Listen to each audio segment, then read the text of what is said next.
Join me within the Kingdom and Culture community.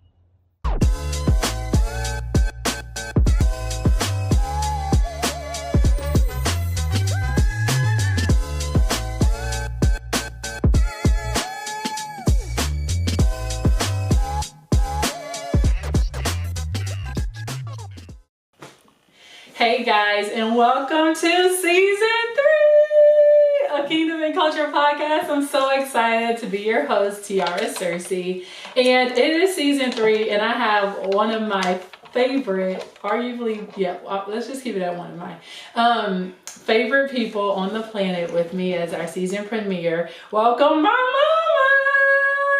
Hello. Dr. Teresa Hairston. Hi, Mom. Hi, Tiara. You're in our podcast. Yes. Oh, my goodness. I'm so excited that you're here and that you're on. Yes. First of all, you've been so supportive of this journey with the podcast. And Yes. so how does it feel to be interviewed by your child?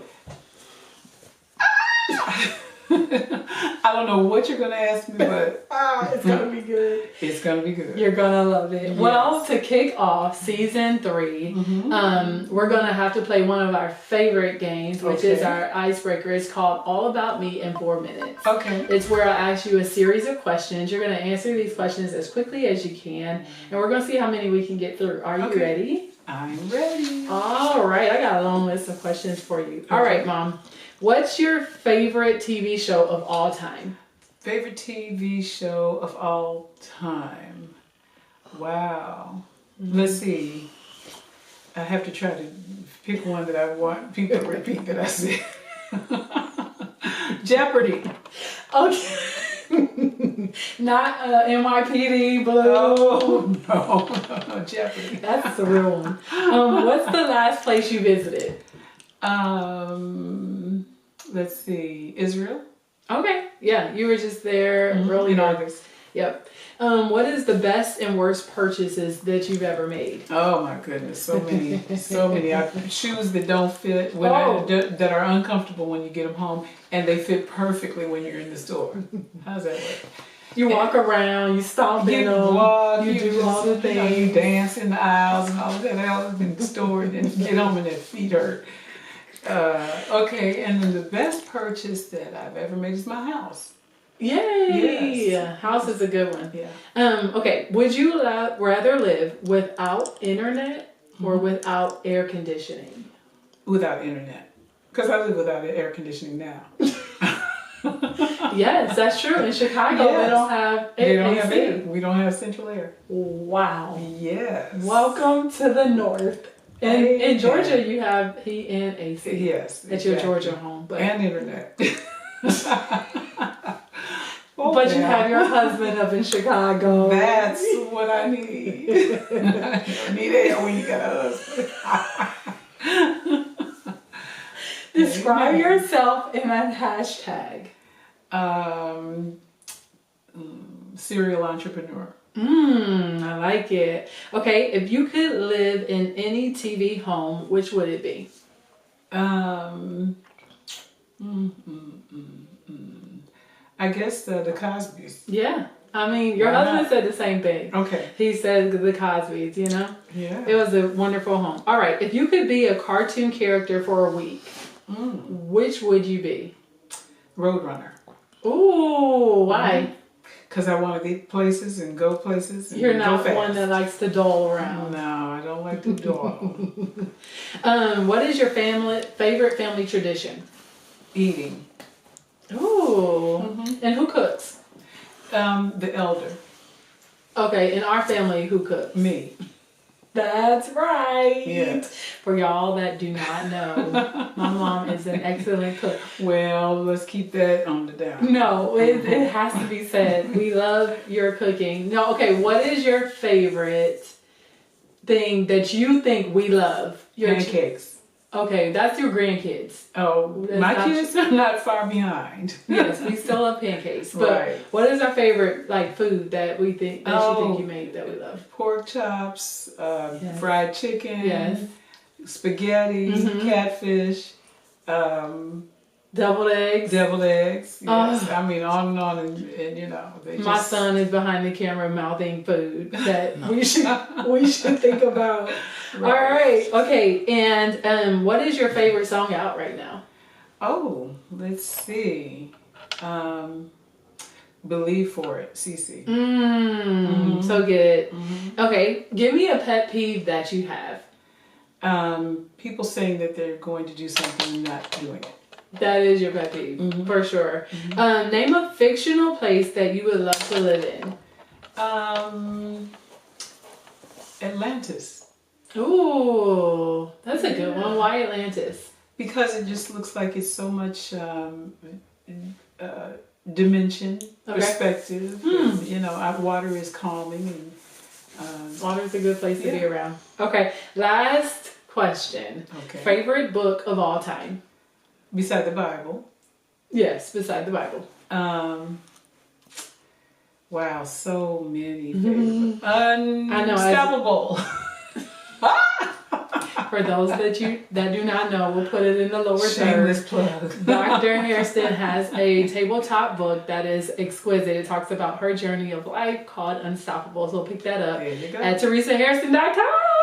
Hey. Yes. Well, Mom, you know, I'm so glad that you are on the podcast because of all the people that I know that are entrepreneurs and business leaders. I've been able to watch you very closely all of my life be so dynamic and such a trailblazer. And thank you. And so one of the, you know, things I want to definitely get into is your story now. But before we get there, take us all the way back. Talk a little bit about, for those listeners who don't know, your background story of how you've become so successful today.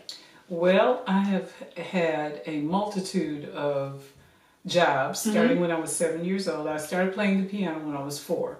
Okay. And started playing for a church at the age of 7, which taught me discipline. It taught me integrity. It taught me... playing for the church, what does that mean? That means I was the church musician. So you could play chords, both hands. I could read music, all of that. Wow. So, yeah, and I didn't know that that was anything special. You know, I just thought, okay, I'm 7 years old, got a job. Get up there. So, and Grandma? No, the thing was, I was playing for a church that she arranged for me to be the musician, and she didn't attend that church. So when I went to church on Sunday, I walked to church. No. Yeah, I walked to church, and I would go in and I would play for the church, and she was at her church. So when I got out of church, I had to walk back to her church. That was it. That was how we did that. I love it. And then so, who got the check? All was 50 cents a week or something. I mean, you know, come on.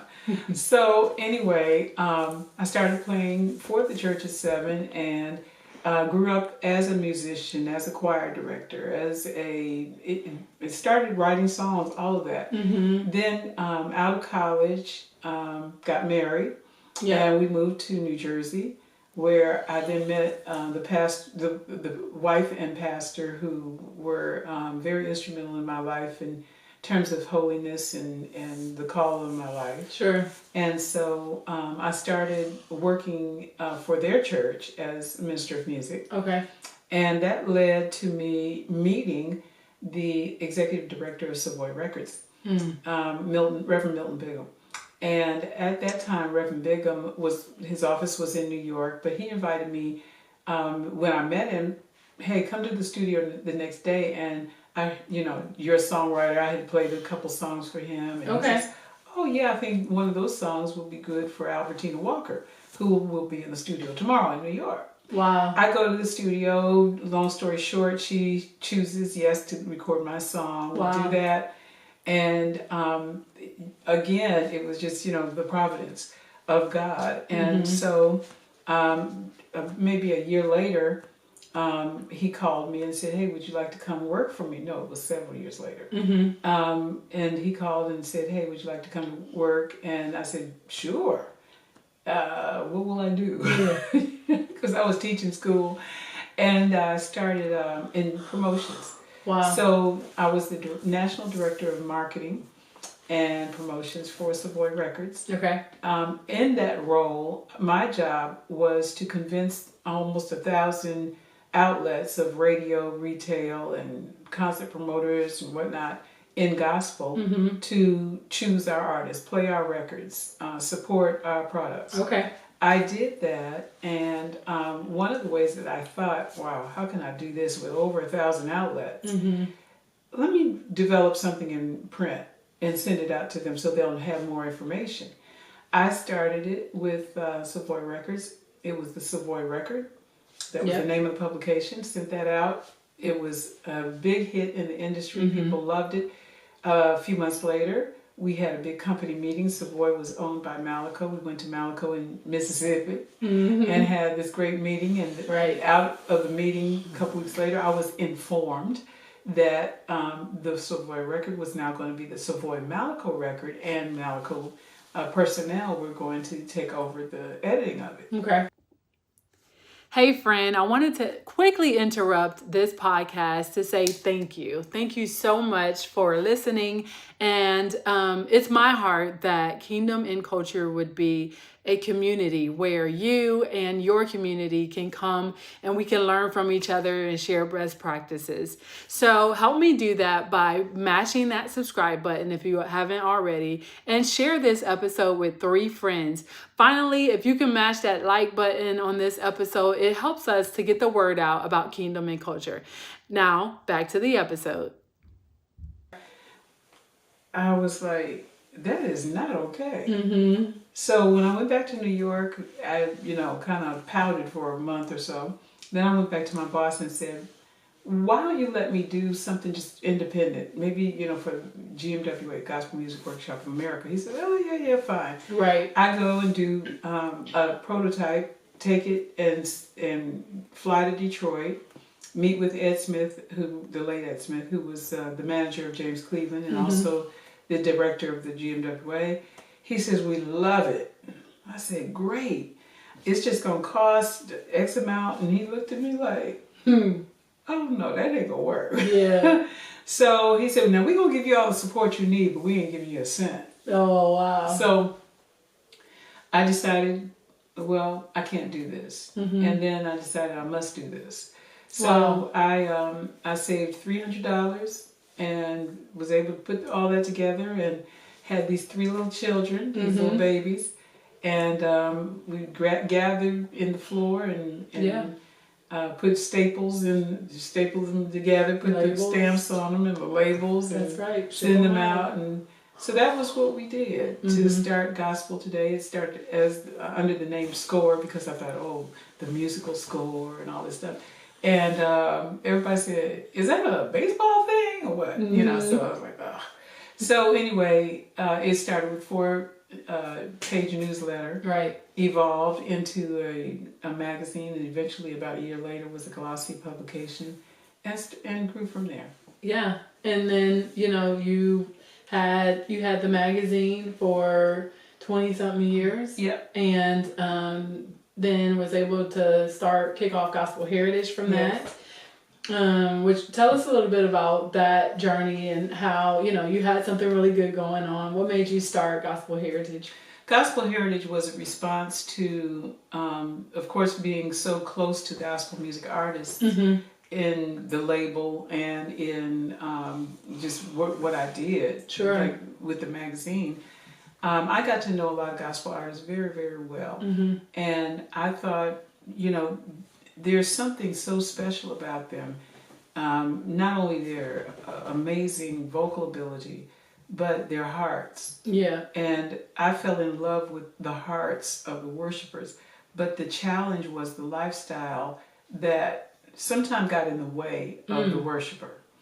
And I thought, well, let's do something to lift those standards and to champion those standards that are worship lifestyle standards. Okay. And so I started Gospel Heritage for that reason. And not only that, but to also foster a new dynamic of standards for how we do what we do in business, in the music industry, gospel music industry.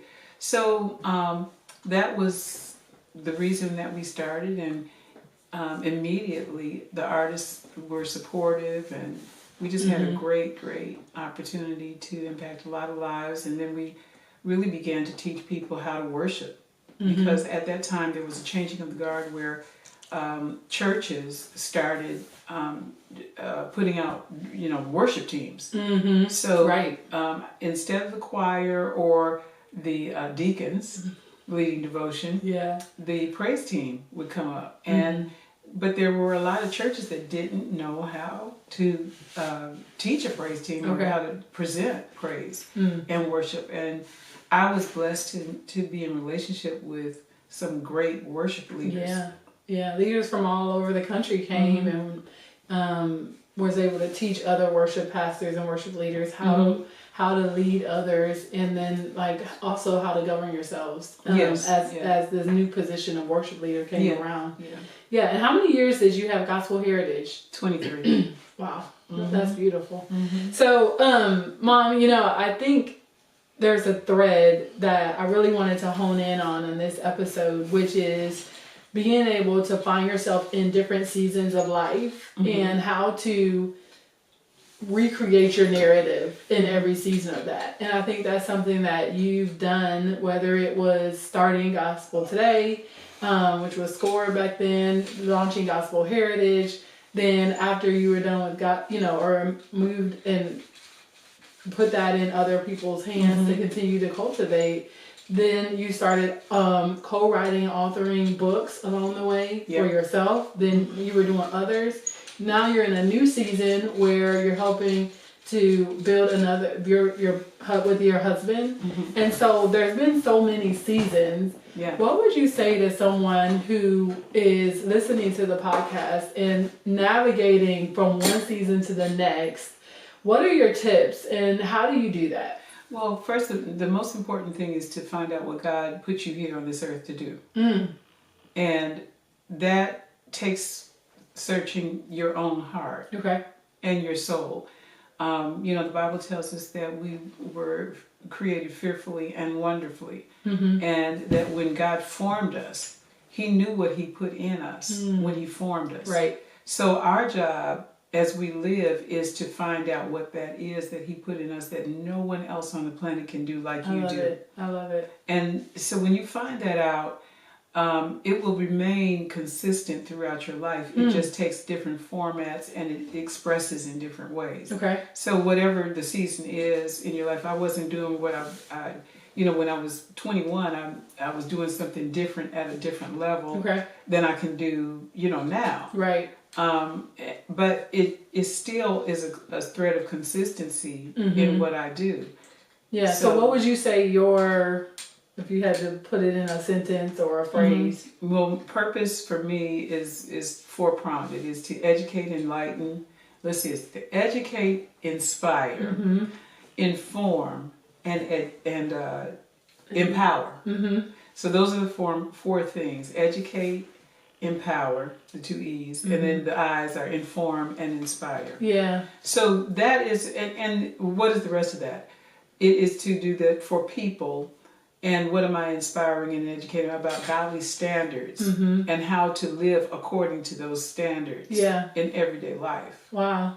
So it's quite a bit, and it challenges me in every scenario. So if I'm working at a record label, if I'm writing a book, if I'm writing a script, if I'm producing a show, if I'm being a television personality, all of those things converge in the same purpose, kind of rectangle or square. I love that. So are you intentional before you take an assignment or before you switch seasons to kind of look into making sure that aligns with your godly purpose? Oh yes, definitely. If it doesn't, I can't do it. And it's not about finances, because what you have to learn is that money chases purpose. So if you're doing what you're supposed to do in your purpose, there's a scripture that says, I can do all things through Christ who strengthens me.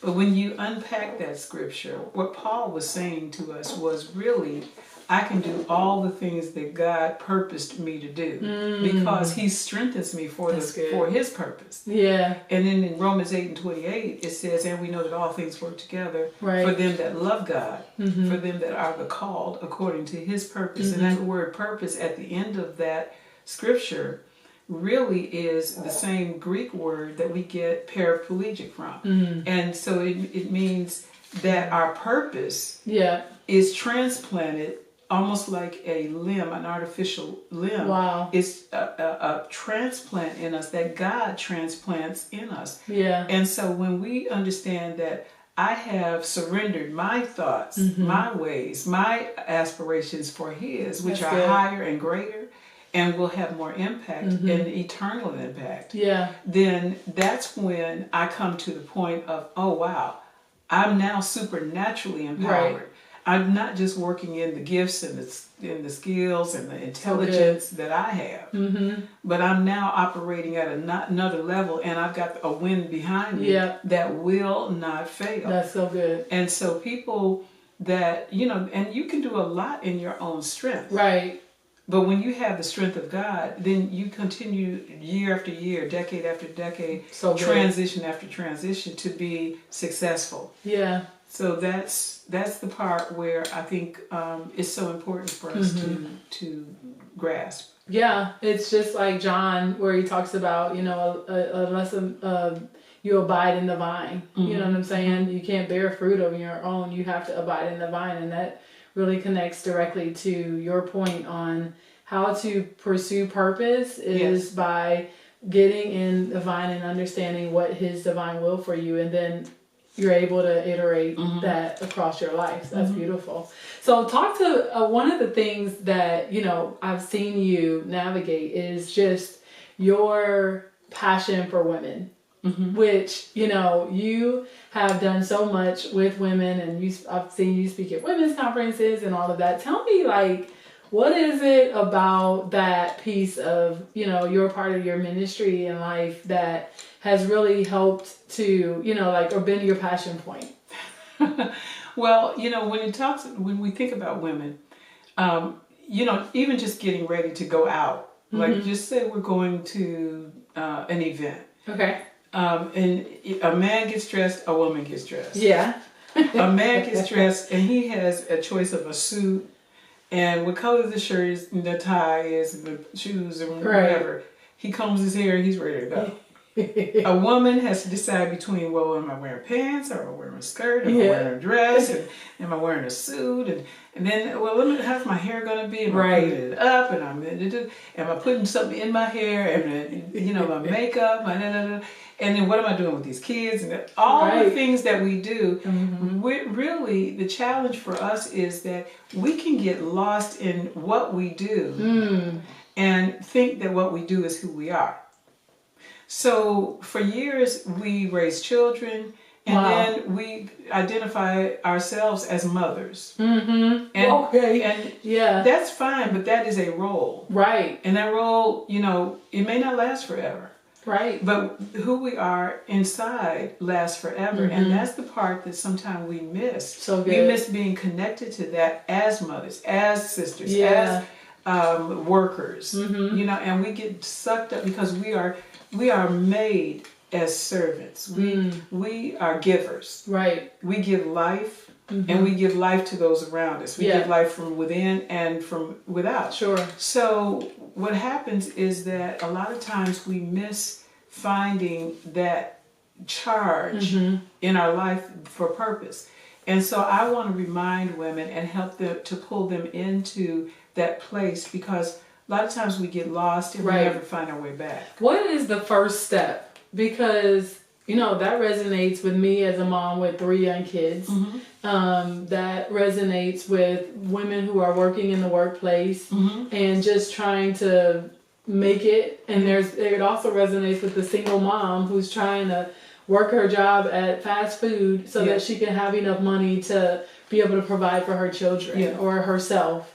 And so what is a practical first step? How do we remember who we are within this big narrative of all the things that we're doing? The first thing is to take time for you and to make that a part of your daily practice. Okay. So spiritual time, physical time, emotional time. Yeah. Making time for you is so important, because if you're not who you're supposed to be, you really can't be that great of a servant.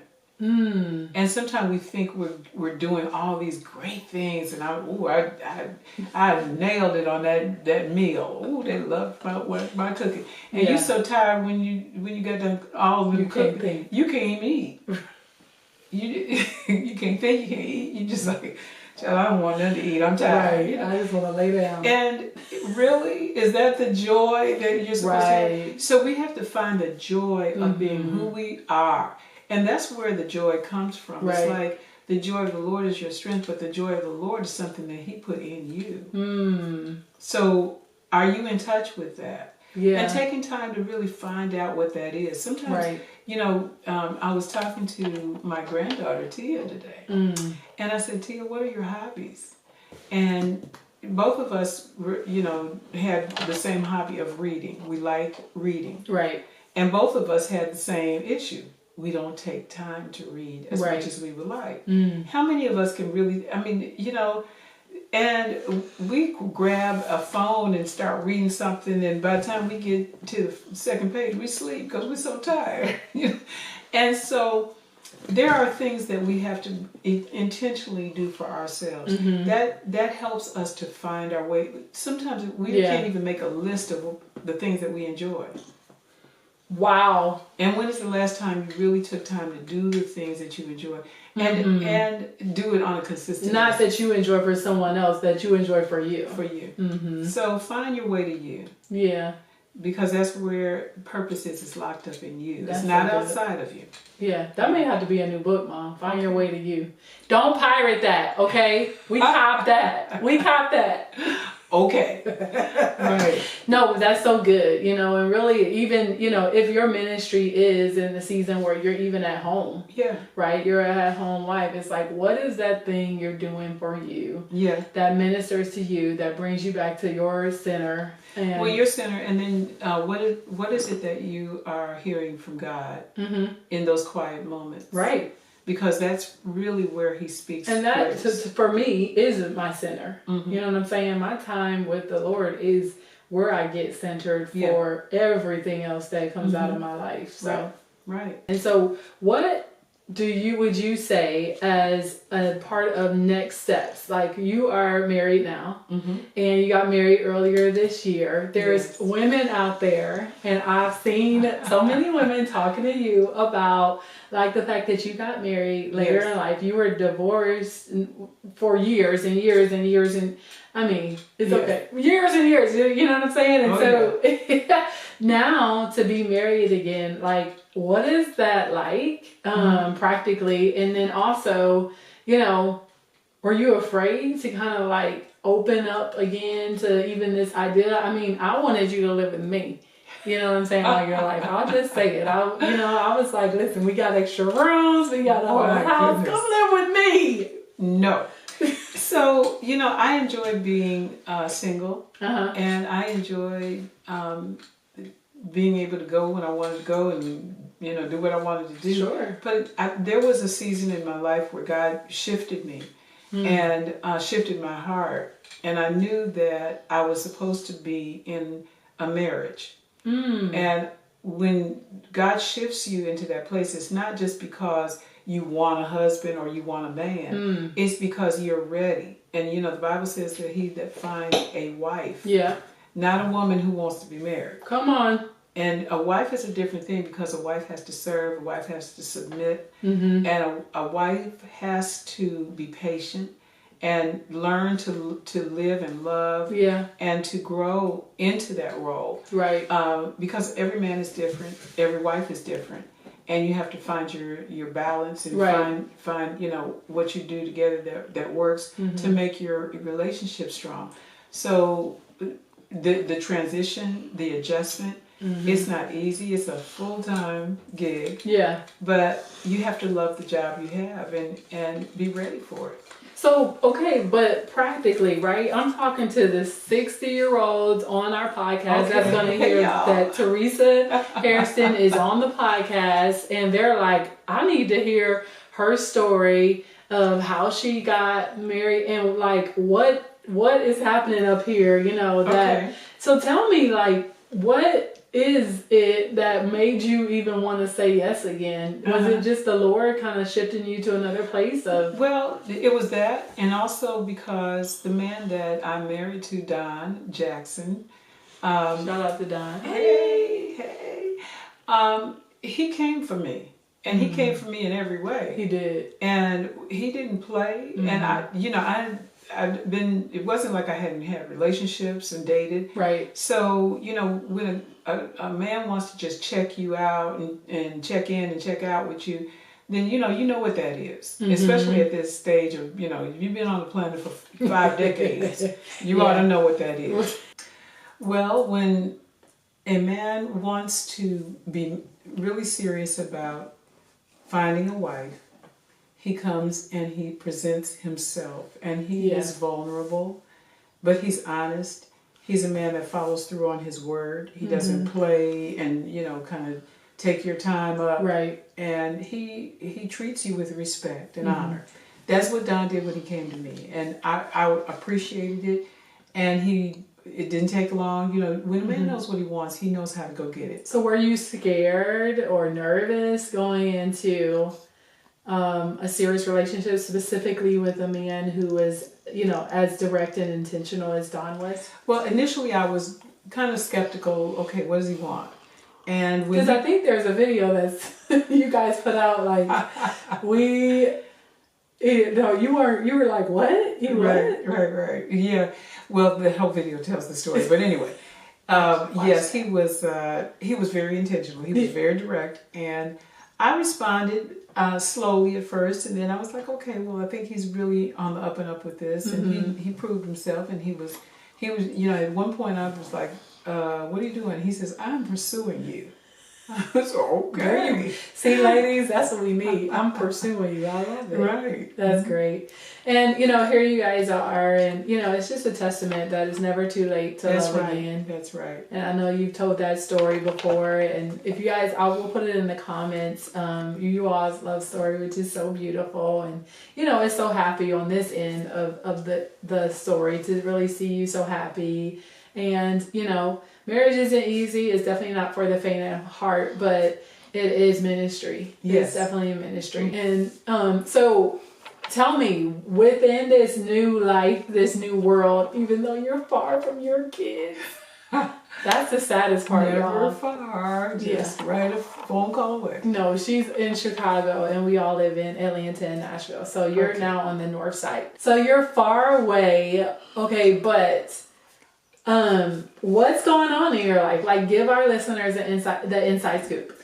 Well, I retired and was content to we don't know what that meant. Yeah. When you retired. Well, you kept semi-retired. Yeah. So I was doing some ghostwriting. I was doing authoring some books and that kind of thing. And when I got married and moved to Chicago, of course I married a man who produces shows. Right. So now I'm producing shows, and I have a big show coming out in February called Black History Honors. I hope you look at it. Yes. It's on Stellar Network, but it will also be syndicated on other networks. So Black History Honors is about museums, African American museums across the country that I went to and interviewed some of their directors and presidents, and it talks about how our heritage and legacy is being preserved and perpetuated. Okay. So that's great. I also am a writer, continued to do that. So I've been helping people with ghostwriting and helped a lot of pastors and leaders and just folks, people who have books in their heart that they wanted to get out. Yes. I was also asked to create a faith guide for the recent movie that came out called The Color Purple. Yes. So big movie. If you haven't seen it, go to the movies and to see Color Purple. It is amazing. Yeah. Take some tissues. But get the faith guide at gospelheritage.org. I created that and got a friend, Michelle McKinney-Hammond, to work with me on that. That's awesome. I'm so happy that I was able to do that, because the faith community really needs, more resources. That's amazing. And you continue to put out amazing resources whether it's, writing. How can people find out about those things? But also you just, you've been having it, but you've also relaunched your travel business as well. Yes, Gospel Today Travel, and we're doing Footsteps of Paul to Greece and Jesus, of course, the Holy Land, once they get over all of that's going on right now. Right. But I love to invite people into spaces where they can worship and they can grow their relationship with Christ. Right. So all of this is all about that. Yeah. And they can go to teresahairston.com, find out more information and get more resources. For sure. So that's the deal. Awesome. Mom, you're always busy. And so I really appreciate you taking time out for today's podcast to just kind of, so we can glean some wisdom from you. Before I let you go, I've been asking all of my guests all season, and you guys will hear more of these amazing guests share. What is your word for the year, or what word has the Lord given you? And so I'm excited about sharing those words with our audience. Optimization. Yeah. I think optimization means taking what you have and multiplying it and stretching it and shifting it in all the ways that you possibly can to get the most out of what this season is in your life. So I am optimizing. I love it. I mean, that's exactly what Jesus did, right? With the 3 fish and the 5 loaves of bread. He took it, they blessed it, they broke it, and then God multiplied it. And so if you're out there and you're trusting God to multiply and optimize what He's put in your hands, just continue to bless it and break it, and look for those open doors that God has for us. Well, I love you so much. Thank you for being on our season premiere, guys. If you would like to get more information about this podcast or watch additional episodes, be sure to tune in to Kingdom, the letter N, culture.com, or you can always send us questions and comments at info@kingdominculture.com. And until next time, I'll see you guys soon. Peace.